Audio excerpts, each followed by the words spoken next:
Surat Althan police મથકમાં model દ્વારા કરવામાં આવેલી ફરિયાદનો મામલો.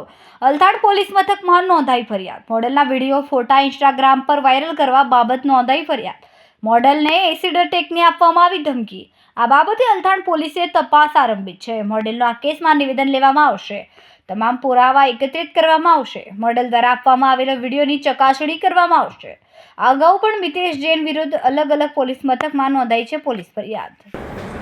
અલથાણ પોલીસ સ્ટેશનમાં ગત 20 ફેબ્રુઆરી 2025ના રોજ ભોગ બનનાર જે છે એમણે આવીને રજૂઆત કરેલ કે પોતાના ફોટા જે છે એ આ કામના આરોપી મિતેશ સંપતલાલ જૈન દ્વારા પોતાની ઇન્સ્ટાગ્રામની ચેનલ પર અપલોડ કરેલા હોય તે બાબતનું સ્ક્રીન રેકોર્ડિંગ રજૂ કરતા કાયદાકીય રીતે આઈટી એક્ટની કલમ 66 તથા 67 અને 67 એ મુજબ આરોપી વિરુદ્ધ ગુનો દાખલ કરેલ છે. અગાઉ પણ કઈ રીતની ફરિયાદ?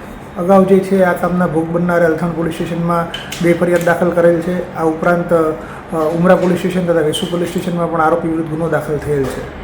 એમાં મોડલે એક ફરિયાદ કરેલી છે કે એના ઉપર મેં એસિડ એટેક કરવાની ટ્રાય કરું છું અને પ્લસ એના ફોટો વાયરલ કરું છું. મેં એને કોઈ બી એસિડ એટેકની ધમકી આપી નહીં. અગર એની પાસે કોઈ બી એસિડ એટેકની મેં ધમકી આપી હોય, મારી કોલ રેકોર્ડિંગ હોય યા મારા કોઈ બી મેસેજ હોય તો એ પોલીસમાં પુરાવા આપે. એની પાસે કોઈ પુરાવા છે નથી. પ્લસ એને એક મૂકેલું છે કે ભાઈ મેં એના ફોટો વાયરલ કરું છું. મેં એના કોઈ બી ફોટો વાયરલ કર્યા નથી. એના ફોટો પહેલાથી ઇન્સ્ટાગ્રામ પર 2020થી ઢગલા ફોટો એને જે પડાવેલા છે ફોટોગ્રાફરથી એ લોકોએ મૂકેલા છે ને હજારો લોકોએ એને શેર કરેલા છે. ને નોર્મલ વ્યક્તિ માધ્યમથી મેં બી એને નોર્મલી શેર કર્યું છે ને મને જ્યારે લાગ્યું કે આ ખોટું છે એટલે મેં એને પાછું અનસેન્ડ કરી નાખ્યું 1 કલાકમાં. તો એ વિરુદ્ધમાં એને અલથાણ पुलिस स्टेशन में हमारी एफआईआर नोंद कराई हुई है.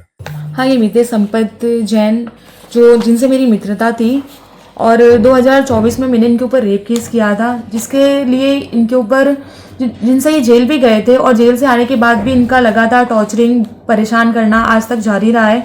मैंने बीच में कितनी सारी कंप्लेन एफआईआर भी की हुई है, जिससे अभी बीच में आपने सुना होगा कि उन्होंने हमारी गाड़ियाँ जला दी थी घर की, तो उसके अगेंस्ट भी हमने कंप्लेन की हुई है. अभी एक आज वापस से मैंने कंप्लेन की है जिसमें उन्होंने अपने इंस्टाग्राम अकाउंट पे मेरे न्यूड फोटोज़ वायरल किए हैं और मुझे एसिड अटैक की धमकी दी है और इस तरह से उनका परेशान करना जारी है.